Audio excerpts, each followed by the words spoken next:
주가는 9월 25일 종가 기준 41만 2천원, 시가총액은 31조, 최대 외국인 지분율이 43%로 구성되어 전 세계의 관심을 한몸에 받고 있음을 알 수 있습니다. 동사는 1970년도에 설립되어 리튬이온 2차 전지를 다루는 에너지 솔루션 사업 부문과 반도체 및 디스플레이 소재 등을 다루는 전자재료 사업 부문을 영위하고 있습니다. 동사는 매출 비중이 에너지 솔루션 75%, 전자재료 25%로 구성됩니다.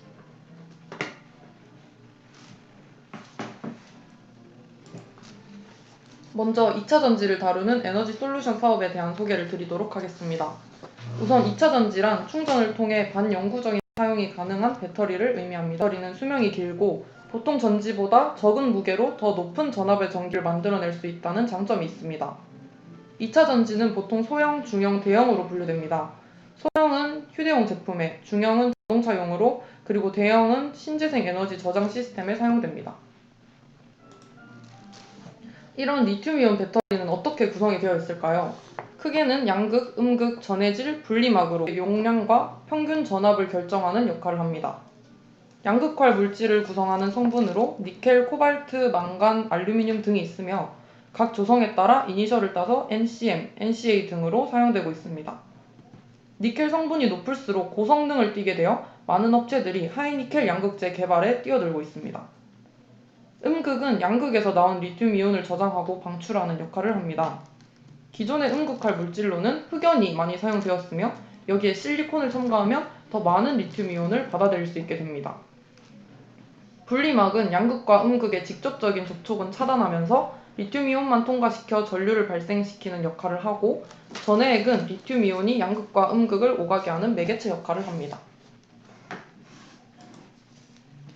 다음은 중장기적인 리튬이온 배터리 관련 기술 로드맵입니다.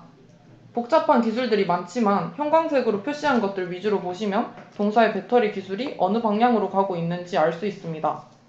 동사는 내년부터 본격적으로 5세대 배터리를 출시하는데요. 먼저 양극재에서 니켈 함량을 88%까지 높여서 고용량, 고출력을 확보하였고, 음극재에서는 실리콘, 탄소 복합체를 사용해 에너지 밀도와 충전 속도를 향상시켰습니다. 이를 바탕으로 주행거리가 600km 이상으로 높아지기도 했습니다. 또한 장기적으로는 700km 이상의 주행거리를 목표로 전고체 배터리에 대한 연구도 활발히 진행 중에 있는데요. 전고체 배터리에 대해서는 나중에 다시 알아보는 시간을 가지도록 하겠습니다.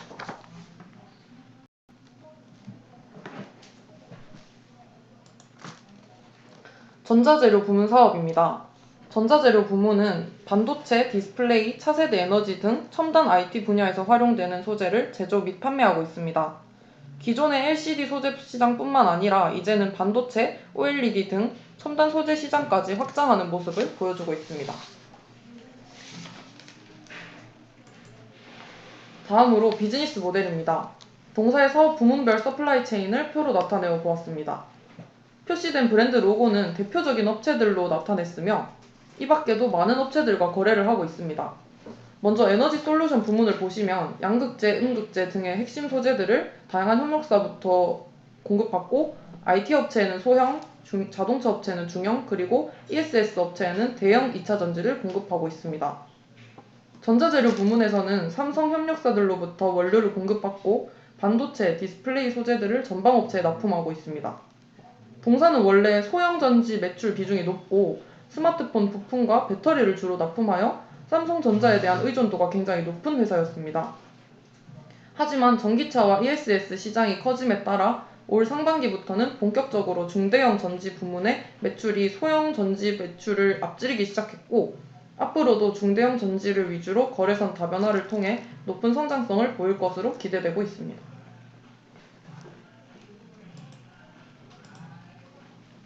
동사는 전자재료의 안정적인 수익성을 바탕으로 에너지 솔루션 부문의 가파른 외형 성장을 이어나가고 있습니다. 매출액은 꾸준히 성장하고 있으며 영업이익률과 ROE 또한 2016년 이후로 증가하는 추세입니다. 에너지 솔루션 부문에서의 사업 성장성이 높다고 판단되기 때문에 향후 동사 실적에서 매출액과 영업이익의 반등을 기대해 볼 수 있습니다. 동사의 부채 비율은 작년 57%, 올해 상반기 62.34%이지만 단기적으로 안정성에 크게 문제가 되지는 않을 것으로 보여집니다. 산업 분석입니다. 전기차 산업은 엄청난 성장을 이룰 것으로 예측되는 산업입니다. 배터리 용량이 가장 크고 배터리의 중요성이 가장 높은 순수 전기차 BEV 시장의 경우 글로벌 연평균 32% 성장할 것으로 기대되며 하이브리드를 포함하면 글로벌 연평균 28%를 성장할 것으로 기대됩니다. 국내 또한 굉장한 성장세를 보이고 있습니다. 아래 그래프를 살펴보시면 2013년 1000대에 불과하던 전기차는 2021년 10만 대, 2025년대에는 25만 대의 보급이 예상됩니다. 이 자료에 따르면 국내 성장세는 58%가 예상되며 전체 차량 수요 중 전기차의 비중은 14.4%에 달할 것으로 예측됩니다. 다음은 2차 전지와 ESS 산업입니다. 2차 전지의 종류로는 다양하게 있지만 가장 많이 알고 있는 그리고 가장 많이 쓰는 2차 전지는 리튬 이온 배터리입니다. 이 외에도 니켈 카드뮴, 니켈 수소 등으로 조합된 배터리들도 있습니다. 전체 2차 전지의 글로벌 수요량은 그 자체만으로도 연평균 31% 성장할 것으로 기대됩니다.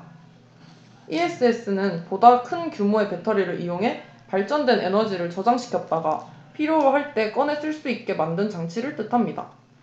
이 부문 역시 대체 에너지의 수요량이 늘어날수록 각광받는 산업이며 그중 가장 주요한 리튬이온 ESS 시장의 글로벌 연평균 성장률은 42%에 달하는 속도로 빠르게 성장할 것으로 예측됩니다.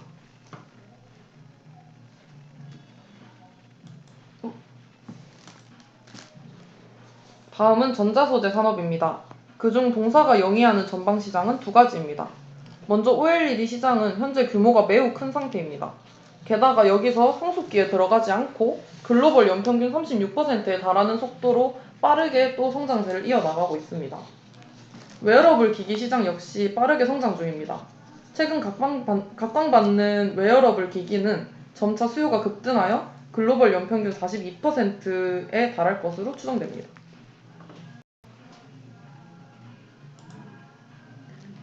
현재 국내에서 배터리 사업을 영위하고 있는 곳은 LG화학, 삼성 SDI 그리고 SK이노베이션이 있습니다. 글로벌 전기차 배터리 시장 점유율은 다음과 같고 국내 3사 매출의 비중을 보시면 삼성 SDI가 가장 높은 비율로 배터리 사업에 집중하고 있음을 알 수 있습니다.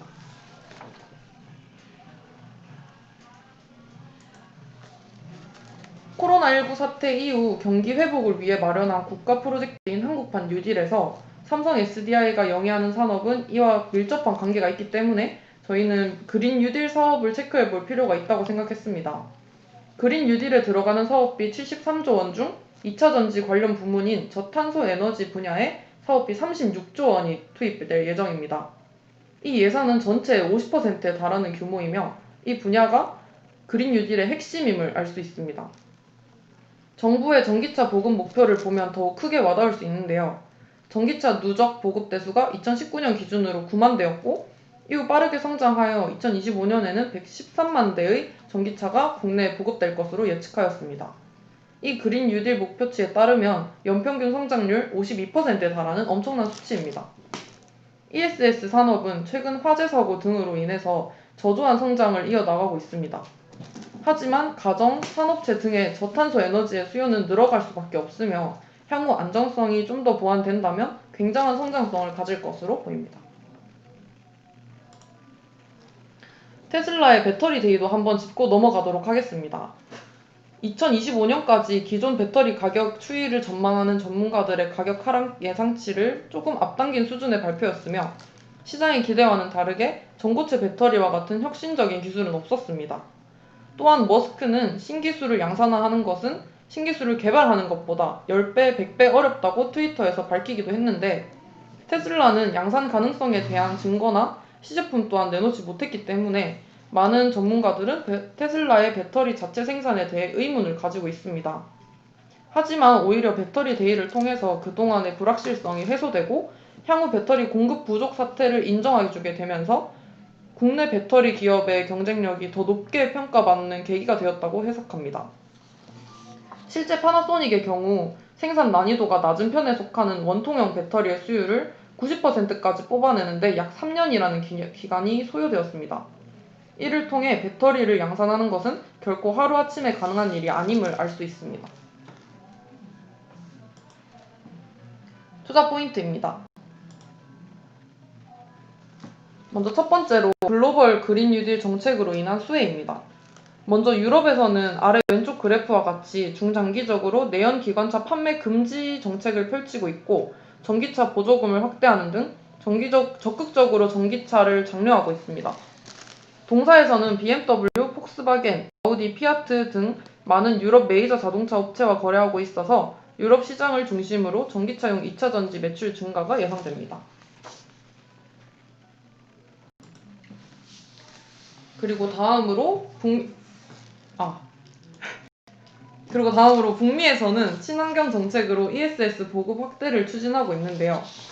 동사는 2018년 기준으로 전 세계 ESS 배터리 시장 점유율 1위 업체로 이에 따른 북미 시장 중심의 대형 배터리 매출 증가가 예상됩니다.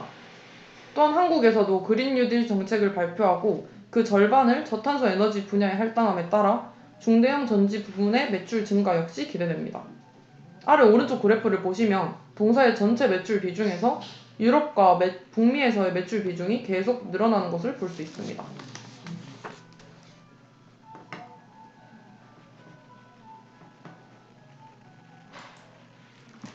두 번째 투자 포인트는 전략적인 캐파 증설입니다.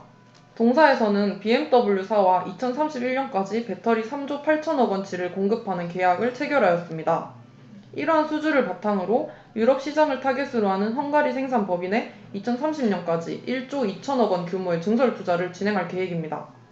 또한 핵심 소재인 NCA 양극재를 헝가리에 안정적으로 공급하기 위해 세계 NCA 양극재 점유율 2위 업체인 에코프로비엠과 합작회사를 설립하여 안정적인 공급망을 마련하였습니다. 새로 증설되는 공장에서는 5세대 배터리의 신공법이 적용되어 기존의 배터리 대비 성능은 20% 향상되고 원가는 20% 절감되어 비용 면에서도 이점을 가지게 됩니다. 이처럼 동사는 전기차가 빠르게 보급되는 유럽 시장을 중심으로 수익을 올리려는 전략적인 투자 활동을 보여주고 있습니다. 세 번째 투자 포인트는 경쟁사 대비 연구개발비가 막대하다는 점입니다. 동사는 올해 상반기만 배터리 부문에 3천억 원 이상을 연구개발비로 지출하면서 타사 대비 엄청난 연구개발비를 쏟아왔습니다. 이는 보이지 않는 자산이지만 대부분이 비용으로 처리되어 동사의 경우 BPS가 타사에 비해서도 더욱 저평가됐다고 판단했습니다. 올해 총 예상 연구개발비 8천억 원에 더해 삼성종합기술원에서 차세대 배터리에 대한 공동 연구를 진행하고 있기 때문에 실제 동사의 연구개발비 그 이상의 효과를 기대할 수 있을 것으로 보입니다. 동사는 2021년 BMW의 5세대 전기차용 배터리를 납품할 계획입니다. 하이니켈 배터리 양산 계획을 보았을 때 LG화학이 22년, SK이노베이션이 23년으로 동사가 실제 양산화 속도가 가장 빠른 것을 확인할 수 있습니다.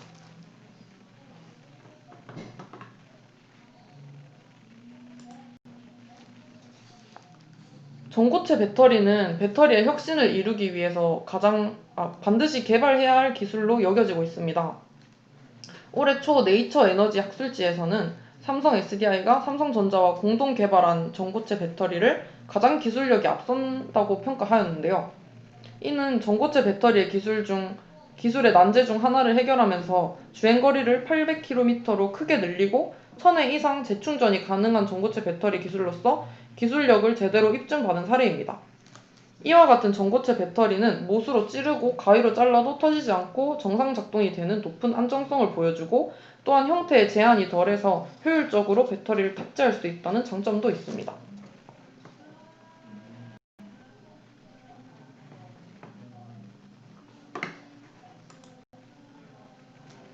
네 번째 투자 포인트는 경쟁사의 분사 이슈입니다. LG화학은 물적 분할과 상장 계획 발표 후 주가가 곤두박질 치고 있으며 SK이노베이션도 분할 후 상장 계획을 내비쳤습니다. 만약 기존 회사의 자회사로 편입되어 상장된다면 도표에서 보이는 지주사들과 같이 자회사의 지분 가치가 모두 반영되지 못하고 심하게 할인되는 것을 알 수 있습니다. 또한 삼성물산 시가총액과 상장 지분 가치의 추이를 보면 자회사가 잘 나간다고 해도 모회사의 주가가 디커플링 되면서 오르지 않을 수 있다는 위험 역시 존재함을 알 수 있습니다. 이러한 할인 요인들과 불확실성은 시장 참여자들에게 분할 위험이 없는 동사의 메리트를 부각시켜 향후 지속적으로 수급에 있어서 긍정적인 전망을 가능하게 한다고 생각합니다. 이제 리스크입니다. 첫 번째로 동사가 경쟁사 대비 상대적으로 캐파가 부족하다는 점입니다. 중대형 배터리를 기준으로 LG화학, SK이노베이션의 공격적인 캐파 증설 수치에 비해서 동사는 19년 말 23GWh에서 21년 38GWh 정도로 확대될 전망입니다. 동사는 무리한 가격 경쟁력으로 수주 경쟁에 뛰어들지 않고 시장 성장 속도에 맞춰서 가동률 안정화를 위해 수익성을 높일 계획인 것으로 보입니다. 현재 투자 현황으로 미뤄 보았을 때 수치상 21년이면 북미, 유럽 시장 내의 시장 점유율을 30% 이상 확보가 가능합니다. 이때 통상적인 가동률을 높게 가정할 경우 경쟁사 대비 더욱 빠르게 수익성을 개선할 수도 있습니다. 두 번째로는 배터리 사업 특성상 원재료의 수급이 불안정하다는 점입니다. 전기차 배터리의 주 원료는 니켈인데 중장기적으로 니켈 비중을 90% 이상 필요로 하게 되고 결국 원자재의 원활한 수급이 가장 중요하게 됩니다. 금속 원료는 공급 변동성에 의해 가격 불안정성이 크다는 특성이 있습니다. 특히나 한국 기업은 원료의 자체적 수급이 굉장히 취약한 편입니다. 하지만 동사는 니켈과 구리를 상품 수합 거래하여서 안정적으로 원재료를 확보 중에 있습니다. 밸류에이션입니다. 먼저 저희는 PBR 밸류에이션을 통해 주가를 선정했습니다. 현재 삼성 SDI는 영업이익을 높여서 이윤이 창출되는 단계가 아니고 투자를 하고 있는 단계이기 때문에 PR을 통해 주가를 산정하는 것은 조금 무리가 있다고 생각합니다. 그래서 저희 팀은 동종업계 PBR을 이용하여 비교하는 방식이 더 정확하다고 판단했습니다.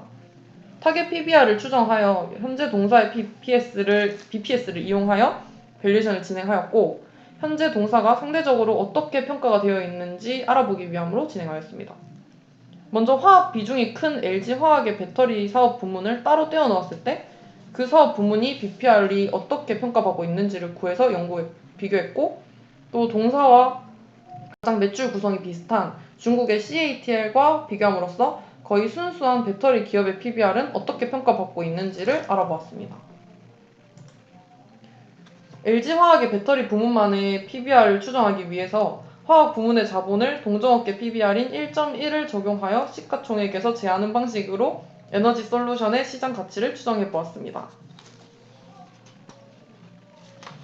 이를 통해서 LG화학의 배터리 부문만의 자본은 5조 9,581억 원이고 시장 가치는 25조 7,652억 원으로 PBR 4.3이기 때문에 조금 높게 평가가 되어 있다고 계산되었습니다. 그리고 분할하지 않은 LG화학만의 PBR도 2.6배입니다. 그 다음으로 매출의 구성이 비슷하며 순수 배터리 회사로 분류되는 CATL의 경우 올해 예상 PBR이 10.7배로 매우 높게 평가되어 있습니다. 이 수치가 중국 회사라는 특수성이 있긴 하지만 이처럼 배터리 부문 사업은 높게 평가되어 있다는 것을 알 수 있습니다. 삼성 SDI의 경우 9월 25일 종가 기준 41만 2천원으로 20년 예상 PBR은 2.15입니다. 이 수치는 천문학적인 연구개발비를 지출하고 있고 대부분의 매출이 배터리로 구성되어 있는 회사임에도 불구하고 경쟁업체 대비 매우 저평가를 받고 있다는 것을 알 수 있습니다.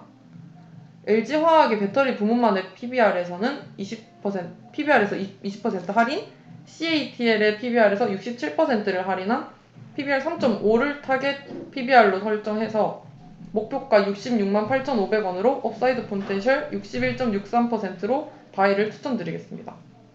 이것만으로 동사의 가치를 보여주기엔 아쉽다고 판단하여 저희는 한 가지 방식을 더 이용해서 밸류에이션을 진행했습니다.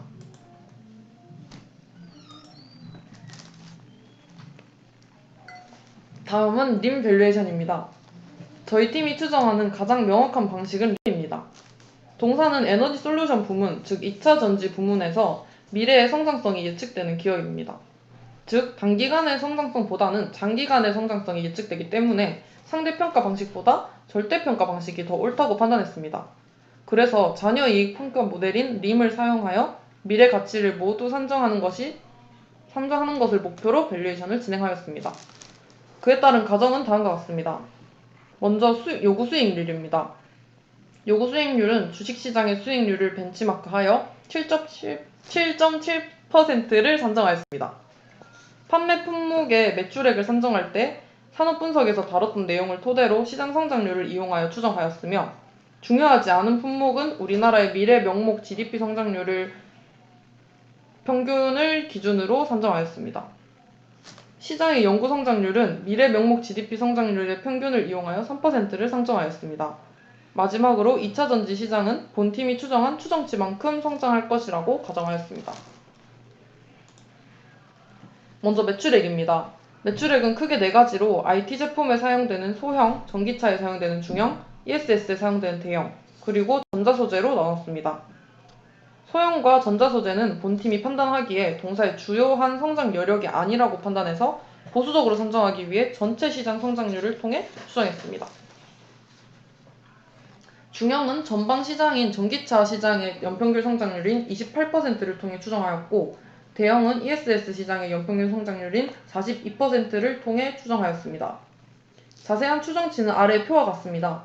2020년 현재 매출액을 대비해 2030년 빠르게 성장하는 전방 시장을 등에 업고 10배 성장이 가능할 것으로 예측됩니다. 다음은 영업이익입니다. 산업의 특성상 제한된 정보가 많은 관계로 비용 하나하나를 추정하는 것은 불가능하여 영업이익률을 추정하는 방식으로 이용했습니다. 저희는 현재는 사업에 투자하는 시기이며 수익을 얻는 시기가 아니라고 판단해서 현재의 영업이익률은 저조한 편입니다. 하지만 사업 구조를 확립하고 수익을 거두는 시기를 2024년으로 예상하고 2024년에는 삼성전자의 반도체 부문의 사업 영상을 따라가서 영업이익률이 그와 비슷한 수준을 달성할 것이라고 가정했습니다. 이를 통해 반도체 부문의 최소 영업이익률이었던 20%를 벤치마크하여 중형은 영업이익률을 선형적으로 성장시켜 20% 달성 이후에는 고정하였고, 대형은 용도가 보다 제한적이고 크기도 크기 때문에 보다 수율 등이 떨어질 것이라고 판단, 그래서 20%의 디스카운트를 줘서 15%로 가정했습니다. 이외의 사업은 이미 성숙기에 들어갔다고 판단하여 현재의 영업이익률을 3개년 평균을 이용하여 산정하고 구성하였습니다. 다음은 법인세, 지분법 관련 손익, 배당입니다. 법인세는 동사의 규모를 고려하였을 때 최고 세율이 부과된다고 판단하여 25%를 기준으로 수치를 산정하였습니다. 지분법 관련 손익은 동사의 초유 지분이 특별히 변하지 않을 것이라고 가정하여 주식시장 성장률인 7.7%를 통해 추정하였습니다. 배당 총액은 현재 배당하는 금액인 주당 1,000원을 기준으로 하였고, ROE가 요구 수익률 아래로 내려가는 시점에서는 배당을 늘리는 게 합리적이라고 판단하여 국내 고배당주를 기준으로 배당 성향 50%를 가정, 이를 통해 산정하였습니다. 도출해낸 결론은 다음과 같습니다. 본팀이 추정한 대로 가정이 흘러간다면 동사는 폭등하는 전방 시장을 통해 엄청난 성장을 이룰 것이라고 판단합니다. 비록 추정한 연도의 수가 많아 정확성에 의문이 들 수 있고 장기간을 바라봐야 하는 기업이지만 본팀의 가정을 통해 추정한 타겟 프라이스는 117만 7천원, 현재 주가 41만 2천원 기준으로 업사이드 포텐셜 185.68% 스트롱 바이 제시하며 발표 마치겠습니다. 궁금한 사항 있으시면 편하게 질문해 주시면 감사하겠습니다. 발표 들어주셔서 감사합니다.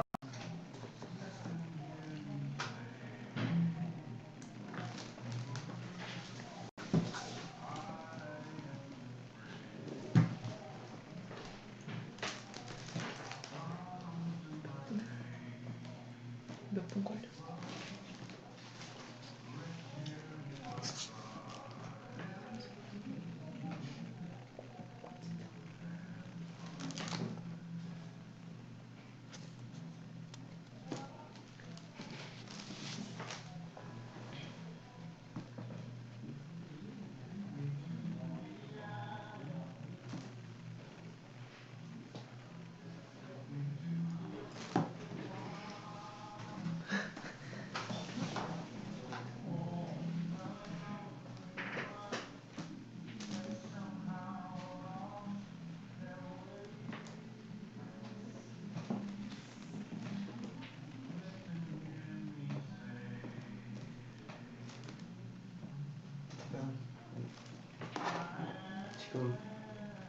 지금 하면 되는. 네.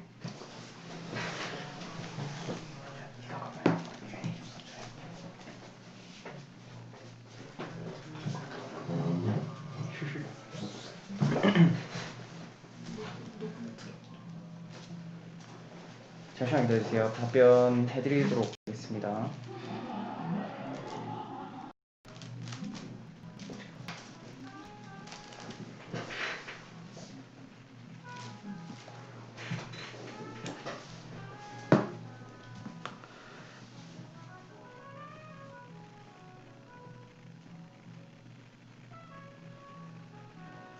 일단 그 첫 번째 질문이 수익성 문제를 얘기를 해주셨는데, 저희가 일단 배터리에서 언급했다시피 원가 절감 문제는 지금 현실적으로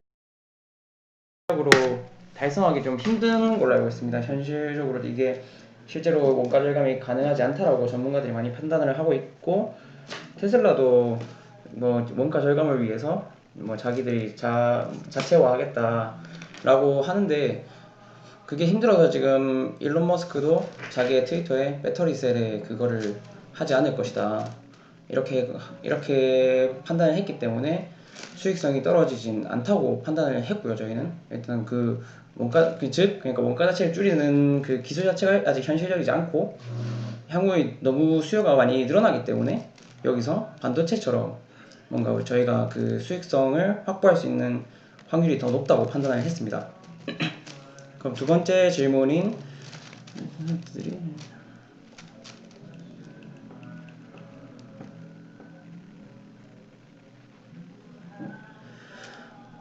잠시만요. 질문 좀 읽고 있는데 잠시만요.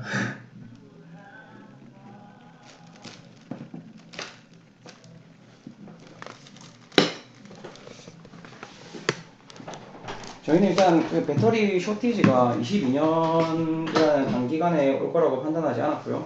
그 다음에 치킨 게임 경쟁 구도로 들어갈 것이라는 전망 상당한 거는 동의를 하고 있습니다. 캐파의 수익성 훼손되기 위해서 캐파를 일부러 그래서 삼성 SDI는 LG화학이나 SK이노베이션에 비해서 빠르게 이렇게 캐파를 늘리고 있지 않고요. 전략적으로 이 들어오는 수주에 알맞게 캐파를 늘리고 있어서 좀 더 미래에 투자하고 있다고 보시면 됩니다. 실제로 연구개발비도 되게 뛰어나고 매출의 8%가 될 정도로 많이 하고 있어서 오히려 차후 전고체 배터리나 이런 데 좀 더 집중을 하고 있어서 수익성이 지금 캐파로 인해서 훼손되지 않을 거라고 판단을 하고 있고요. 다음 질문은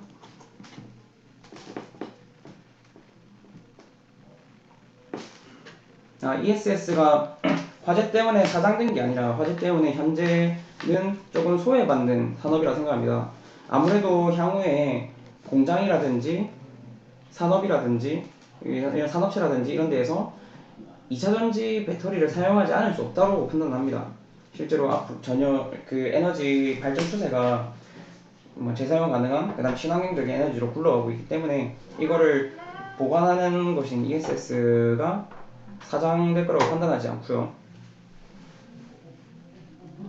그래서 해외에서는 실제로 저희가 조사한 바에 따르면 산업이 굉장히 빠른 추세로 성장을 하고 있는 산업이고, 국내에서도 그 화재 문제가 때문에 좀 소외받고 있는 거지 성장력은 있다고 판단합니다. 실제로 그린 뉴딜 정책에서도 관련이 언급이 되어 있고요. 그 다음에 삼성 SDI는 그 화재 이것 때문에 좀 안정성 강화를 좀 해가지고 강제적으로 불 붙이는 상황에도 배터리에 불이 안 붙도록 지금 안정성을 되게 키우고 있는 것으로 확인을 했습니다.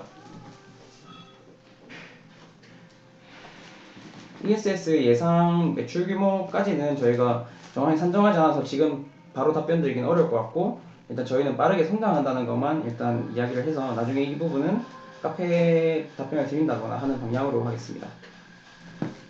일단은 여기까지 하도록 하겠습니다. 감사합니다.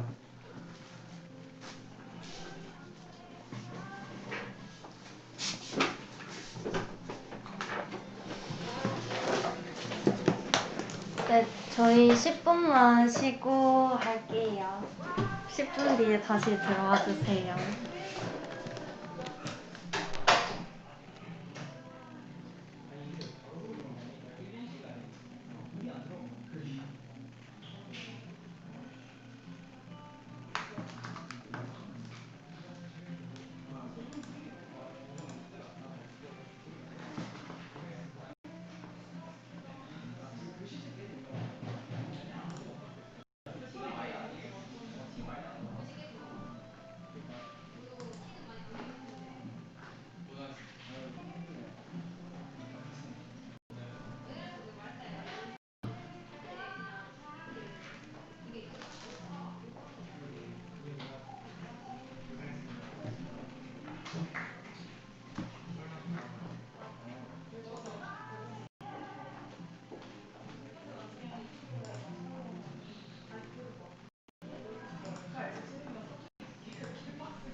이거 지금 소리 들어가고 있는 건가?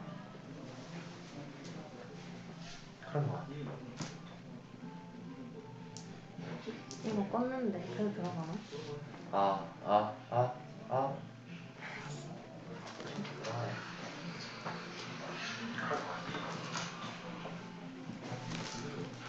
이거 껐는데 계속 들어가나? 아.